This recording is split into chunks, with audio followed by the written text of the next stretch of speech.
안녕하세요. 굿데디 굿디입니다. 얼마 만에 영상을 녹화하는지 모르겠어요. 한 달 반 넘었죠? 네.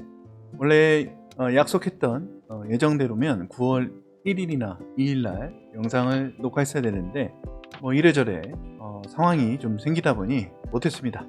아무튼 이제 더 이상 늦어지면 안 될 것 같아서 오늘 부랴부랴 녹화를 하고 있습니다. 또 중요한 것은 아무래도 좀 기분 좋게 녹화를 해야 될 거 아니에요. 근데 그다지 그렇지 못했기 때문에 또 녹화할 마음이 좀 줄어들긴 했죠. 자, 그래도 있는 그대로 여러분들한테 진행 상황을 알려드리기로 약속했기 때문에 8월달 구매 대행이 어땠는지 공유해 드리도록 하겠습니다. 자, 일단 제가 판매하고 있는 판매처는 쿠팡, 네이버, 11번가, 지마켓, 옥션 이렇게 5군데예요. 지마켓하고 옥션 같은 경우는 상품 등록이 2,000개가 기본이잖아요.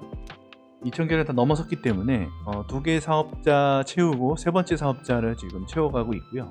쿠팡하고 네이버는 기본이 10,000건 아니겠습니까? 네, 아직 반도 못 채웠다. 11번가는 이제 거의 5,000건이 채워지고 있다, 이렇게 보시면 되겠습니다. 예전 영상에서 말씀드렸던 것처럼 새로운 사업자도 있지만 기존에 사용하고 있지 않았던 그 사업자를 이용해서 상품 등록해서 진행하고 있고요. 그러니까 신규 사업자로 신규 가입해서 진행한 게 아니라 기존에 좀 오래된 사업자 중에 사용하지 않고 있었던 구매 대행 사업자를 다시 활용하고 있었다, 이렇게 보시면 됩니다. 신규 사업자 신규 입점 버프는 없다, 이렇게 보시면 될 것 같아요. 물론 한동안 활동을 안 하다가 상품 등록을 하게 되면 신규 상품에 어떤 이점이 있긴 하지만 그렇게 크게 있지는 않습니다. 그래도 없는 것보다는 있으니까 만약에 하실 분들이 계시다면 굳이 신규 사업자 낼 필요 없이 안 쓰고 있는 사업자가 있다면 그것을 활용하는 것도 상관없다, 이렇게 보시면 될 것 같아요. 자, 그래서 쿠팡 화면입니다. 쿠팡의 이제 8월 1일부터 8월 31일까지의 매출인데요. 116만 8,300원이 매출이고요. 총 판매한 거는 7개를 판매했습니다. 자, 이건 엑셀 자료인데요. 정리를 좀 해놓은 건데요. 전체 매출은 326만 1,100원인 거예요. 여기 나와 있는. 그리고 수익은 89만 2천원인 겁니다. 이해되셨죠? 네. 그래서 8월달은 89만원을 벌었다, 구매대행으로. 이거는 샵마인을 통해서 가져온 겁니다. 그래서 8월 1일부터 8월 31일까지 조회를 한 거고, 여기 밑에 보면 결제 431만 9,800원이 돼 있잖아요. 여기서 취소된 거 빼야 됩니다. 취소된 걸 빼면 전체 송장이 15장이고 결제가 314만 6,800원 이렇게 나옵니다. 314만 6,800원인데 326만 1,100원이잖아요. 차이가 나는 이유는 고객한테 상품 주문을 받고 옵션 변경을 하게 돼서 옵션이 더 비싼 걸로 고객이 바꾸면서 발생된 차액을 계좌이체 받은 거예요.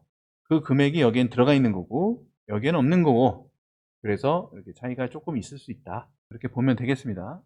그래서 결론적으로 매출이 지금 반에 반 토막 났죠. 저번 달에 7월 달에는 약 1,100만 원 정도 됐는데 순이익은 300까지는 안 돼도 300 가까이 됐었고요. 반토막이 났는데요. 여러 가지 이유가 있겠습니다만 제가 그 이유가 무엇인지를 좀 고민을 해봤습니다.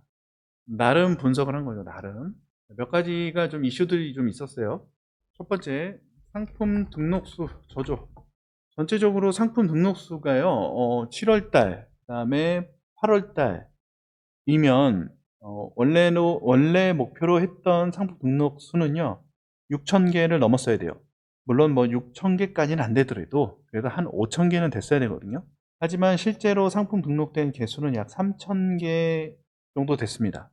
3,000개에서 3,500개 사이 정도. 3,500개까지는 안 됐던 것 같아요. 그러니까 처음에 한 달 동안은 그래도 2,000개 넘게를 등록을 했는데 그 정도 페이스라면 8월 달에도 한 2,000개를 등록을 해서 전체 누적 상품 등록 개수가 그래도 4,000개는 돼야 되는데 3,000개 정도 됐다. 등록수가 그만큼 떨어졌다, 이렇게 봐야 되고요. 그만큼 열심히 안 한 거죠. 두 번째, 전기 제품, 배터리 제품 이슈가 있었습니다. 중국 배대지에서 아마 구매 대행을 하셨던 분은 아실 거예요. 전기 제품들 중에 특히나 배터리가 들어간 제품들, 드론부터 시작해서 뭐 파워뱅크, 전기자전거, 전기스쿠터, 킥보드, 뭐 이런 배터리가 들어가 있는 그런 상품들이 중국에서 한국으로 배송을 하지 못했어요. 그러니까 중국 입장에서는 수출이 금지된 거죠. 그러면서 저한테 제 스토어에 문의들이 많이 들어왔었는데 그런 것들을 전부 판매를 못했습니다. 저는 고객 CS를 좀 열어놓고 있는 편이라 CS를 좀 적극적으로 받는 편이거든요. 매출이 좀 어느 정도 나오면 그때 CS를 받는 게 좋고, 그전에는 CS 그렇게 전화 받을 필요 없다 이렇게들 얘기하고, 사실 그게 맞는데 저는 CS를 거부하지 않는 편이에요. 그래서 CS를 다 받는데, 그렇다 보니까 전기 제품, 배터리 관련된 제품들을 전부 취소 처리할 수밖에 없었어요. 이 드론에 들어가는 작은 배터리조차도 통관이 안 됐기 때문에, 수출 통관이죠. 수출 통관이 안 됐기 때문에 주문이 들어와도 판매를 할 수 없었고, 구매하고 싶어하는 고객한테도 판매를 할 수가 없었습니다. 애초에 주문을 막은 거죠. 네이버 같은 경우는 공지사항도 띄워놓기도 했고, 그렇다 보니까 여기서 좀 로스가 좀 있었고요. 그럼 세 번째, 8월 달부터였나요? 7월 한 중순 넘어서부터였던 것 같아요. 7월 중하순 때부터 배송비를 넉넉하게 잡았습니다. 넉넉하게 잡았어요. 기존에 7월 달에 매출이 일어났을 때 배송비가 조금 간당간당 하거나 실제 물건을 판매를 했는데 배송비 내고 뭐 하고 하다 보니까 남는 게 거의 없는, 다행히 뭐 역마진까지는 없었습니다만 뭐 한 20만 원짜리를 판매를 했는데 마진이 만 원도 안 되는 그런 상황들을 좀 겪긴 했거든요. 뭐 많지는 않았습니다만 다소 있었어요. 그러다 보니까 이제 배송비를 좀 넉넉하게 잡게 됐는데, 배송비를 넉넉하게 잡게 된 이유는 추가 포장, 추가 보안 포장에 들어가는 비용들이 많이 발생했다는 것들, 특히 무겁고 크고 비싼 제품들을 취급하다 보니까 파손 때문에 우드 포장을 한다든가 뭐 각대 포장을 한다든가 뭐 그런 포장 이슈가 좀 있었고요. 그러다 보니까 배송비를 좀 넉넉하게 잡았고, 추가 포장 이슈, 그리고 국내 경동 화물 택배 이슈가 좀 있었어요. 그래서 고객은 착불비를 내고 싶지 않은데 어쩔 수 없이 부피가 있다 보니까 화물로 넘어가죠. 근데 이 화물비가 어느 정도 책정이 되어 있긴 하지만 약간 화물 기사들에 의해서 금액이 좀 편차가 좀 있거든요.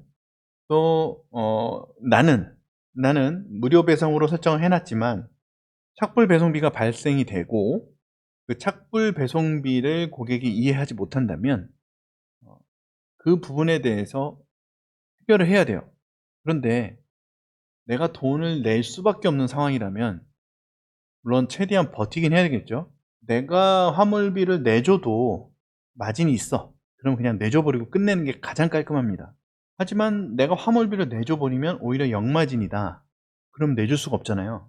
일부 고객들은 이걸 가지고 이제 스토어에다가 크레임을 겁니다. 스토어에다가 크레임을 걸면요, 쿠팡 같은 경우는 결국은 내줘야 돼요. 방법이 없습니다. 그런 이슈들이 좀 있었긴 했거든요.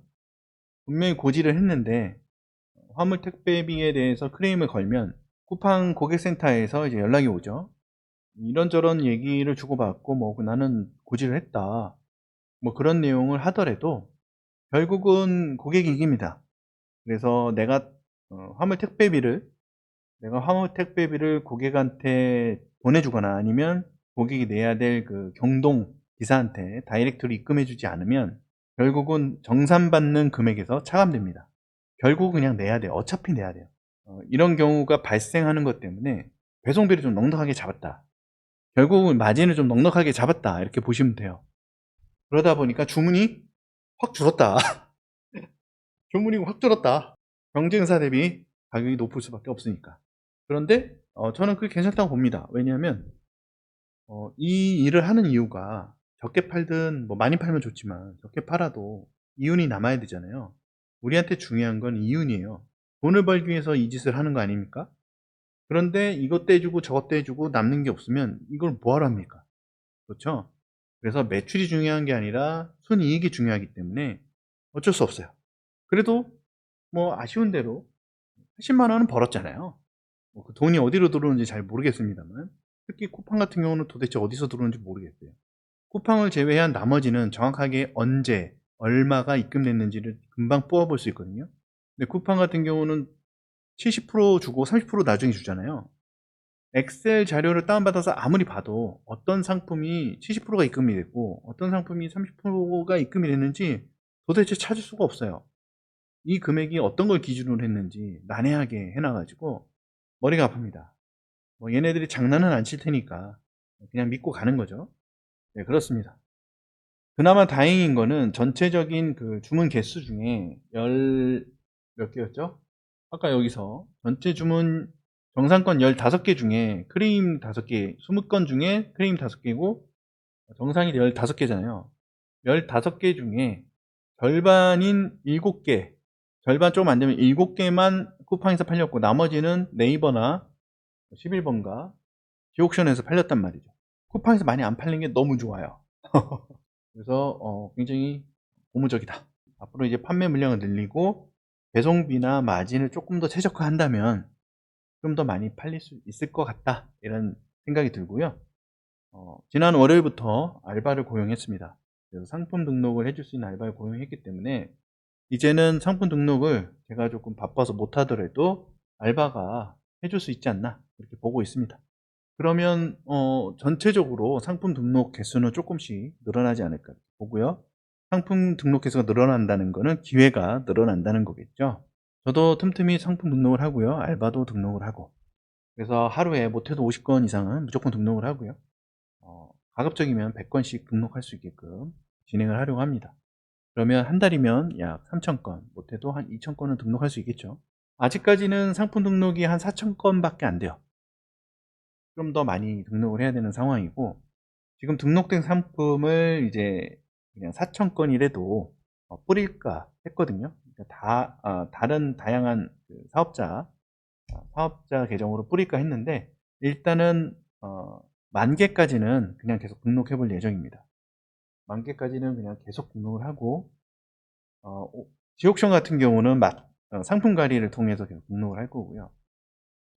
11번가나 네이버나 쿠팡은 상관이 없겠죠. 10,000개가 한도니까.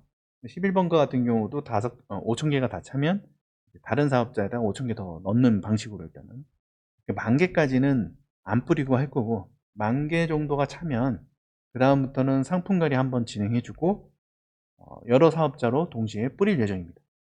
다양한 사업자로 제가 사업자를 5개를 추가로 냈거든요. 쿠팡이 입점이 안 된다고 하면 그냥 쿠팡은 버리고 갈 거예요. 그렇습니다. 그래서 여러분들이 하실 때도 가장 중요한 거는 그렇게 생각해요. 대량 등록 같은 반자동인데 가공을 전부 다 하는, 그렇다고 가공을 아주 꼼꼼하게 다 하진 않지만 그래도 번역은 100% 한다고 보면 되고요. 상품명이라든가 뭐 이런 것들도 당연히 작업을 하죠. 옵션명이나. 그래서 상품 등록을 최대한 많이 하는 게 구매 대행은 무조건 중요하다. 한동안 배터리 이슈가 조금 잠잠해지더니 다시 또 지금 공지가 떴기 때문에 배터리 들어간 상품들을 또 아직도 판매가 힘들 것 같고, 앞으로도 좀 당분간 판매가 힘들 것 같고, 이제 좀 있으면은 추석이잖아요. 중국도 추석 명절이 시작된단 말이죠. 보통 중국 추석이 29일 정도부터 10월 한 11일까지 한 2주 정도 진행이 되니까, 예전에는 뭐 앞뒤로 3, 4주씩 쉬었는데 이제 중국도 좀 많이 바뀌어서 길어야 한 2주 정도 공백이 또 생기겠죠. 물류가 조금 물건이 들어오는 게 좀 힘들지 않을까 이렇게 보고 있고, 사입하는 물건들도 지금 이제 빨리 진행을 해야 추석 전에 들어오지 않나 이렇게 보고 있어요. 약간 늦은 감도 없지 않아 있긴 한데 지금 빨리 주문하면 추석 직전에 받을 수 있지 않을까 이렇게 보고 있는데요. 약간 타이트합니다. 그래서 이제 결과적으로 명절 있고 배터리 이슈 있고 해서 당분간은 배터리 없는 제품들 위주로 상품 등록을 좀 해야 될 것 같습니다. 자, 그러면 여러분들이 만약에 부업으로 하신다면 한 달에 100만 원 정도만 벌어도 괜찮잖아요. 부업으로 하기에는 살짝 좀 힘들긴 한데 상품 등록을 그만큼 많이 해줘야 되기 때문에 그래도 틈틈이 한다면 한 달에 100만 원 정도는 무자본이라고 하긴 좀 그렇고 소자본으로 만들 수 있지 않나 이렇게 보고 있고, 이걸 본업으로 삼아서 좀 열심히 한다면 제가 볼 때는 충분히 300 이상은 벌 수 있다 이렇게 보입니다. 일단 9월달도 계속 진행하고 있으니까요. 9월달 것도 계속 매출 좀 잡아보고, 주문이 별로 없어요. 9월달도 주문이 별로 없습니다. 이제 상품 등록을 좀 타이트하게 다시 하면 올라오지 않을까. 어떻게 보면 좋은 경험이죠. 이렇게 테스트를 하면서 상황을 여러분들에게 공유해드리도록 하겠습니다. 궁금하신 거 있으시면요, 단톡방이나 카페에 들어오셔서 문의해 주시고요. 제가 밑에 설명란에 링크는 남겨놓도록 하겠습니다. 구독, 좋아요 부탁드릴게요. 감사합니다.